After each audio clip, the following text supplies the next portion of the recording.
Hello friends, welcome back to my YouTube channel. So ಇವತ್ತಿನ video ಒಳಗ ನಿಮ್ಮ 1 ವೀಕ್ದು ಏನ್ ಕ್ವಶನ್ಸ್ ಅದಾವಲ್ಲ ಆ ಕ್ವಶನ್ಸ್ಗೆಲ್ಲ ಆನ್ಸರ್ ಮಾಡ್ತೀನಿ. ಸೊ ವಿಡಿಯೋಸ್ ಇಷ್ಟ ಆಗತ್ತಿದ್ದು ಅಂದ್ರೆ ದಯವಿಟ್ಟು ಚಾನಲ್ಗೆ ಸಬ್ಸ್ಕ್ರೈಬ್ ಮಾಡ್ರಿ ಮತ್ತೆ ಸಪೋರ್ಟ್ ಮಾಡ್ರಿ. ಸೊ ಫಸ್ಟ್ ಕ್ವಶನ್ ಏನದ ಅಂತಂದ್ರೆ, ma'am SC category income certificate ಕೇಳ್ತಾರ UPSC ಅಪ್ಲಿಕೇಶನ್ಗೆ ಅಂತದ.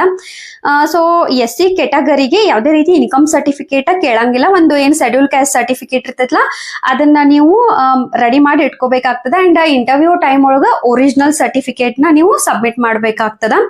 ಸೊ ಕ್ಲಾರಿಟಿ ಸಿಕ್ಕೈತ್ ಅನ್ಕೋತೇನಿ. ಇನ್ಕಮ್ ಸರ್ಟಿಫಿಕೇಟ್ EWS ಗೆ ಮ್ಯಾಂಡೇಟರಿ ಇರ್ತದ, ಇನ್ಕಮ್ ಅಂಡ್ ಅಸೆಟ್ ಸರ್ಟಿಫಿಕೇಟ್. ಇನ್ನೊಂದು ಕ್ವಶನ್ ಅದ, for job holders if my salary is more than 8 lakhs per annum but my father's income is less will I be eligible for OBC non creamy based on father's income ಅಂದಾರ. Yes, you are eligible.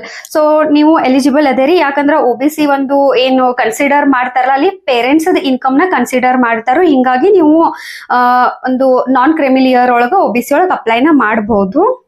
ಒಂದು comment ಅದ, hello ma'am, good morning. ನಾವು Instagram use ಮಾಡಲ್ಲ ma'am, only YouTube and Telegram and WhatsApp use ಮಾಡ್ತೀವಿ ಅಂತ. ಯಾಕ ಈ ತರ ಹೇಳ್ಯಾರ ಅಂತಂದ್ರೆ, ನಾನು ಒಂದು ನಿಮ್ನ ಯಾವ ತರ ಕಾಂಟ್ಯಾಕ್ಟ್ ಮಾಡ್ಬೇಕು ಅಂತ ಹೇಳಿ ಒಂದು ಕಮೆಂಟ್ ಇತ್ತು, ಅವಾಗ ಆನ್ಸರ್ ಮಾಡಿದ್ದೆ. ಒಂದು ಯೂಟ್ಯೂಬ್ ಒಳಗೆ ನೀವು ಕಮೆಂಟ್ಸ್ ಹಾಕ್ರಿ, ನಾ ಆನ್ಸರ್ ಮಾಡ್ತೀನಿ. ಇಲ್ಲ ಅಂತಂದ್ರ ಇನ್ಸ್ಟಾಗ್ರಾಮ್ ಒಳಗೂ ಫಾಲೋ ಮಾಡಬಹುದು ಅಂತ ಹೇಳಿದ್ದೆ. ಸೊ ಇನ್ಸ್ಟಾಗ್ರಾಮ್ ಯೂಸ್ ಮಾಡಂಗಿಲ್ಲಲ್ಲ, ಅದು ಒಳ್ಳೆಯ ಒಂದು ಡಿಸಿಷನ್. ಯಾಕಂದ್ರೆ ಇನ್ಸ್ಟಾಗ್ರಾಮ್ ಒಳಗೆ ಬಹಳಷ್ಟು ಸಮಯ ವ್ಯರ್ಥ ಆಗ್ತದ. ಸೊ ನಿಮಗೆ ಏನಾರ ಡೌಟ್ಸ್ ಇದ್ದು ಅಂತಂದ್ರೆ ನೀವು ಯೂಟ್ಯೂಬ್ ಒಳಗ ಒಂದು ಕಮೆಂಟ್ ಸೆಕ್ಷನ್ ಒಳಗ ನಿಮ್ಮ ಕ್ವಶನ್ಸ್ ನ ಹಾಕ್ರಿ, ನಾನು ಆನ್ಸರ್ ಮಾಡ್ತೇನೆ. NCERT ಬಗ್ಗೆ ಕ್ವಶನ್ ಅದ, how much gap between the first reading and second reading regarding the NCERT which time is best for receive all ಅಂತ ಹಿಂಗ್ ಕಮೆಂಟ್ ಅದ. ಆಕ್ಚುಲಿ ಏನ್ ಗೊತ್ತಾ, ಇಲ್ಲಿ NCERT ಇಸ್ ಇನ್ ಬಿಟ್ವೀನ್ ಯಾವುದೇ ರೀತಿ ಗ್ಯಾಪ್ ಬಗ್ಗೆ ಏನ್ ಹೇಳಕ್ ಆಗಂಗಿಲ್ಲ. ಯಾಕಂದ್ರೆ NCERT ಇಸ್ ಮೇನ್ ಒಂದು ಇಂಟೆನ್ಷನ್ ಏನ್ ಅದನ್ನ ಓದೋದಂತಂದ್ರ ಇದೊಂಥರ ನಿಮ್ದೊಂದು ಟಾಪಿಕ್ ದ ಫೌಂಡೇಶನ್ ನ ಕ್ಲಿಯರ್ ಮಾಡ್ತದ. ಬಹಳ ಲಾಂಗ್ ಗ್ಯಾಪ್ ಆಗಿರ್ತೈತಿ ನಿಮ್ದ SSLC ಆದ್ಮೇಲೆ, ನೀವು ಬೇರೆ ಬೇರೆ ಬ್ಯಾಕ್ ಗ್ರೌಂಡ್ ಹೋಗಿರ್ತೀರಿ.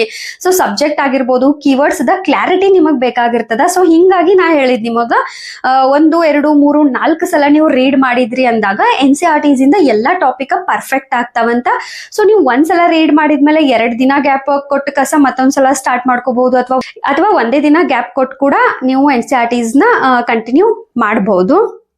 ಇನ್ನೂ ಒಂದು ನೆಗೆಟಿವ್ ಕಮೆಂಟ್ ಇತ್ತು, ಅದಕ್ಕೆ ನಾ ರಿಯಾಕ್ಟ್ ಮಾಡಿದಕ್ಕಾಗಿ ಬಹಳಷ್ಟು ಜನ ನೀವೆಲ್ಲ ಯಾಕೆ ಅವರಿಗೆ ರಿಯಾಕ್ಟ್ ಮಾಡ್ತೀರಿ, ರೆಸ್ಪಾನ್ಸ್ ಮಾಡ್ತೀರಿ ಅಂತ ಹೇಳಿ ಒಂದು ಕಮೆಂಟ್ ಮೂಲಕ ಸಪೋರ್ಟ್ ಮಾಡಿದ್ದಕ್ಕೆ ಎಲ್ಲರಿಗೂ ಥ್ಯಾಂಕ್ ಯು. ಇನ್ನೊಂದು ಕಮೆಂಟು ಏನು, UPSC is a waste of time ಅಂತ ಹೇಳಿ ಒಂದು ಸಂದೀಪ್ ಸಾನ್ಯಾಲ್ ಅವರ ಒಂದು ಸ್ಟೇಟ್ಮೆಂಟ್ ಬಗ್ಗೆ ಮಾತಾಡಿದ್ದೆ. ಅವಾಗ ಕಮೆಂಟ್ ಬಂದಿದ್ದು ಏನಂತಂದ್ರ, I think he is telling something which is not direct, understanding is important in depth by reverse process. This is my take on his statement ಅಂತ ಹೇಳಿ. ಎಸ್, ನಾನು ಕೂಡ ಬಿಲೀವ್ ಮಾಡ್ತೇನೆ, ಆ ತರ ಏನಿಲ್ಲ. ಇವರು ಇಲ್ಲಿ ಬಹಳಷ್ಟು ವಿದ್ಯಾರ್ಥಿಗಳು UPSC ಮೇಲೆ ಪ್ರಿಪರೇಷನ್ ಮಾಡೋದ್ರಿಂದ ಎಂಡ್ ಆಫ್ ದಿ ಮೂಮೆಂಟ್ ಕೆಲವರು ಸಕ್ಸಸ್ ಆಗಂಗಿಲ್ಲ, ಅಂತವ್ರ ಲೈಫ್ ಹಾಳಾಗ್ಬಹುದು. ಈ ತರ ಒಂದಷ್ಟು ವಿಷಯಗಳು ಇರ್ತಾವ. ಅಥವಾ ಬೇರೆ ಬೇರೆ ಟೆಕ್ನಾಲಜಿ ಒಳಗೆ ತೊಡಗಿಸ್ಕೊಳ್ರಿ, ಇದೆಲ್ಲಾನು ಒಪ್ಕೋಬಹುದು. ಬಟ್ ಯಾವಾಗ IAS ದ ಕೆಲಸದ ಬಗ್ಗೆ ಬಂದಾಗ IAS ವರ್ಕ್ ನ ಬೋರಿಂಗ್ ಐತಿ, ಬಟ್ IAS ಜಾಬ್ ಒಂಥರ ಬೋರಿಂಗ್ ಅದ ಅನ್ನೋ ಒಂದಷ್ಟು ಸ್ಟೇಟ್ಮೆಂಟ್ ಗಳು ಇವ್ರು ಕೊಟ್ಟಿರೋ ಕಾರಣದಿಂದ ಈ ಒಂದು ವಿಷಯ ಬಹಳಷ್ಟು ಚರ್ಚೆಗೆ, ವಿವಾದಗಳಿಗೆ ಈಡಾಗಿತ್ತಷ್ಟ. ಇನ್ನೊಂದು ಕಮೆಂಟ್ ಅದ, madam please make a video about upcoming UPSC prelims for filling procedure, form filling procedure and required documents ಅಂತ. ರಿಕ್ವೈರ್ಡ್ ಡಾಕ್ಯುಮೆಂಟ್ಸ್ ಬಗ್ಗೆ ಅಂತೂ ಆಲ್ರೆಡಿ ವಿಡಿಯೋ ಮಾಡೇನಿ, ದಯವಿಟ್ಟು ಚೆಕ್ ಮಾಡ್ರಿ. ಇನ್ನ ಅಕ್ಕ PSI ನೋಟಿಫಿಕೇಶನ್ ಯಾವ ಮಂತ್ ಒಳಗ್ ಬರ್ತದ? ಸೊ ನಾನು ಲಾಸ್ಟ್ ವಿಡಿಯೋ ಮಾಡಿದ್ದೆ ಮಾರ್ಚ್ ಒಳಗದು ಬರೋ ಚಾನ್ಸ್ ಐತೆ ಅಂತ ಹೇಳಿ. ಇವಾಗ ಅಗೈನ್ ರಾಜ್ಯಪಾಲರು ಒಳ ಮೀಸಲಾತಿ ಮಸೂದೆಗೆ ಅವರು ಒಂದು ಅಂಕಿತವನ್ನು ಕೊಟ್ಟಿಲ್ಲ. ಸೊ ಹಿಂಗಾಗಿ ಅಗೈನ್ 1 ಮಂತ್ 2 ಮಂತ್ ನೋಟಿಫಿಕೇಶನ್ ಮುಂದೆ ಹೋಗೋ ಚಾನ್ಸಸ್ ಅದ.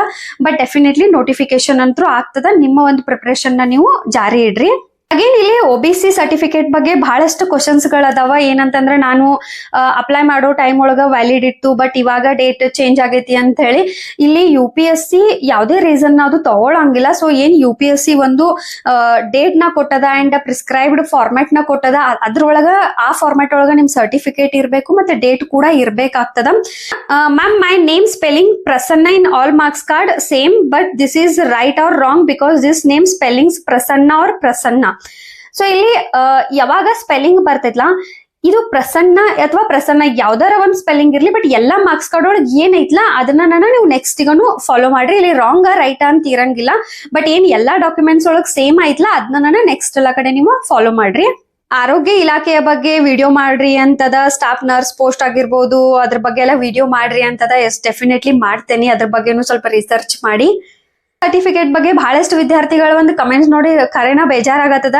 ಯಾರೋ ಒಬ್ರು ಮಾಡಿದ ತಪ್ಪಿಂದ ಎಲ್ಲರಿಗೂ ಇವಾಗ ಒಂಥರ ಶಿಕ್ಷೆ ಅಂತಾರಲ್ಲ, ಆ ತರ ಸಿಚುವೇಶನ್ ಆಗ್ಯದ.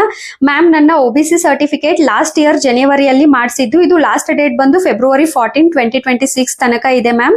ಈಗ ಹೊಸ ಸರ್ಟಿಫಿಕೇಟ್ ಕೂಡ ಅಪ್ಲಿಕೇಶನ್ ಹಾಕೋಕ್ ಆಗ್ತಾ ಇಲ್ಲ, ರಿಜೆಕ್ಟ್ ಆಗ್ತಾ ಇದೆ. ಈಗ ಈ ವರ್ಷ UPSCಗೆ ಅಪ್ಲಿಕೇಶನ್ ಹಾಕೋರು ಏನ್ ಮಾಡ್ಬೇಕು ಅಂತ. ಸೊ ಇವಾಗ ನೋಡಿದ್ರೆ ಇವರು ಜನವರಿ ಒಳಗೆಲ್ಲ ಬಹಳ 2-3 ಕಮೆಂಟ್ಗಳು ಇದೇ ತರ ಅದಾವ. ಇವಾಗ ಏಪ್ರಿಲ್ಗಿಂತ ಮೊದಲು ಯಾರೆಲ್ಲ ಒಂದು ಸರ್ಟಿಫಿಕೇಟ್ ನ ಮಾಡ್ಸಾರಲ್ಲ ಅವ್ರಿಗೆ ಅಗೇನ್ ಅಪ್ಲಿಕೇಶನ್ ಮಾಡ್ಸಾಕು ಆಗತ್ತಿಲ್ಲ. ಈ ಕಡೆ ನೋಡ್ರೆ UPSC ಒಂದು ಡೇಟ್ ನ April 1 ನಂತರ ಅಂತ ಬೇರೆ ಕೊಟ್ಟದ. ಇಂತ ಈಗ ಏನು ಒಂದು ದೂರವಾಣಿ ಸಂಖ್ಯೆ ಕೊಟ್ಟಿರ್ತಾರ, ದಯವಿಟ್ಟು ಅಲ್ಲಿ ಕಾಲ್ ಮಾಡಿ ಒಂದ್ಸಲ ಎನ್ಕ್ವೈರಿ ಮಾಡ್ಕೊಡ್ರಿ. ಇದ್ರ ಬಗ್ಗೆ ನಾನು ಕೂಡ ರಿಸರ್ಚ್ ಮಾಡಿ ನೆಕ್ಸ್ಟ್ ಅಪ್ಕಮಿಂಗ್ ವಿಡಿಯೋಸ್ ಒಳಗ ಮಾಹಿತಿ ಕೊಡ್ಲಿಕ್ಕೆ ಟ್ರೈ ಮಾಡ್ತೇನೆ. ನೆಕ್ಸ್ಟ್ ಕ್ವಶನ್, ಮ್ಯಾಮ್, ಅಪ್ಲಿಕೇಶನ್ ಹಾಕುವಾಗ ಡಾಕ್ಯುಮೆಂಟ್ಸ್ ನಲ್ಲಿ ನೇಮ್ ಮತ್ತು ಸರ್ ನೇಮ್ ಏನಾದ್ರೂ ಡಿಫ್ರೆಂಟ್ ಇದ್ರೆ ನಡೆಯುತ್ತಾ? ಇಲ್ಲ, ನಡೆಯಂಗಿಲ್ಲ. ಸೊ SSLC ಮಾರ್ಕ್ಸ್ ಕಾರ್ಡ್ ಒಳಗೆ ಏನಿರ್ತಾರ ಅದನ್ನ ನೀವು ಅಪ್ಲಿಕೇಶನ್ ಹಾಕೋ ಟೈಮ್ ಒಳಗೆ ಹಾಕ್ಬೇಕಾಗ್ತದ. ಸ್ಪೆಲ್ಲಿಂಗ್ಸ್ ಏನಾರ ಎರರ್ ಇದ್ದು, ಸ್ಪೆಲ್ಲಿಂಗ್ ಒಳಗೆ ಏನಾರ ರಾಂಗ್ ಇದ್ದು ಅಂತಂದ್ರೆ ಒಂದು ಕರೆಕ್ಷನ್ ಮಾಡ್ಸ್ರಿ, ಇಲ್ಲಾಂದ್ರೆ ಅಫಿಡವಿಟ್ ಮಾಡ್ಕೊಂಡು ಇಟ್ಕೊಳ್ರಿ. ಮೇಡಮ್, ನಮ್ದು ಸೆಂಟ್ರಲ್ ಅಲ್ಲಿ OBC ಬರುವುದಿಲ್ಲ, EWS ಬರುತ್ತೆ. EWS ಒಂದು ಸಾಕಲ್ವಾ ಮೇಡಮ್? ಮತ್ತೆ ಜನರಲ್ ನಲ್ಲಿ ಬರುತ್ತೆ ಅಂತ ಏನಾದ್ರೂ ಸರ್ಟಿಫಿಕೇಟ್ ತಗೋಬೇಕಾ? ಇಲ್ಲ, EWS ಬಂದ್ರು ಕೂಡ ಆ ಕೆಟಗರಿ ಥ್ರೂ ನೀವು ಅಪ್ಲಿಕೇಶನ್ ನ ಹಾಕ್ಬಹುದು. ಸೊ ಇವತ್ತಿನ ವಿಡಿಯೋ ಒಳಗ ಇಷ್ಟೆಲ್ಲ ಕಮೆಂಟ್ ಗಳಿಗೆ ಆನ್ಸರ್ ಮಾಡಕ ಟ್ರೈ ಮಾಡೇನಿ. ಮಿಸ್ಟೇಕ್ಲಿ ಯಾವ್ದಾರ ಕ್ವಶನ್ಸ್ ಗಳಿಗೆ ಆನ್ಸರ್ ಮಾಡಿಲ್ಲ ಅಂತಂದ್ರೆ ದಯವಿಟ್ಟು ಮತ್ತೊಂದ್ಸಲ ಕಮೆಂಟ್ ಮಾಡ್ರಿ. ವಿಡಿಯೋಸ್ ನಿಮ್ಗೆ ಯೂಸ್ಫುಲ್ ಆಗತ್ತಾವ ಅನ್ಕೋತೇನಿ. ವಿಡಿಯೋಸ್ ಇಷ್ಟ ಆಗತ್ತಿದ್ರೆ ದಯವಿಟ್ಟು ಸಬ್ಸ್ಕ್ರೈಬ್ ಮಾಡ್ರಿ, ಲೈಕ್ ಮಾಡ್ರಿ, ಹಂಗ ನಿಮ್ ಫ್ರೆಂಡ್ಸ್ಗೆಲ್ಲ ಶೇರ್ ಮಾಡ್ರಿ. ನೆಕ್ಸ್ಟ್ ವಿಡಿಯೋ ಸಿಗೋಣ. Thank you.